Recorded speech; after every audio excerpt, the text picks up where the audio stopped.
पुरुषोत्तम मास महात्म्य अध्याय 14 की कथा। मंगलाचरण। जय श्री राधे कृष्ण। जय पुरुषोत्तम भगवान भक्तों। आज हम पुरुषोत्तम मास महात्म्य के अध्याय 14 की पावन कथा का श्रवण करेंगे। एक समय एक धर्मनिष्ठ राजा अपने राज्य में प्रजा का पालन बड़े प्रेम और न्याय के साथ करता था। वह भगवान श्रीहरि का भक्त था, लेकिन राजकाज में व्यस्त रहने के कारण उसे भक्ति और साधना के लिए पर्याप्त समय नहीं मिल पाता था।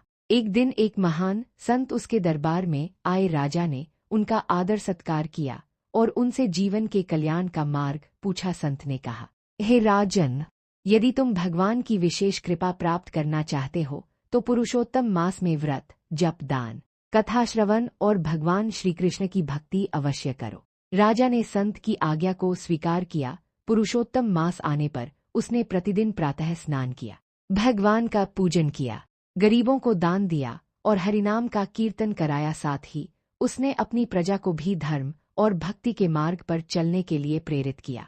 भगवान पुरुषोत्तम उसकी निष्ठा और भक्ति से अत्यंत प्रसन्न हुए। उनकी कृपा से राज्य में सुख, शांति और समृद्धि बढ़ने लगी। प्रजा प्रसन्न रहने लगी और सभी ओर धर्म का प्रचार होने लगा।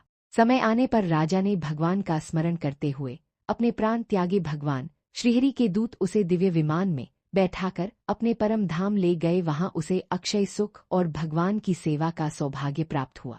कथा का संदेश।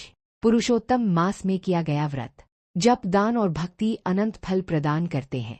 राजा हो या सामान्य व्यक्ति, भगवान की भक्ति सभी के लिए समान रूप से कल्याणकारी है।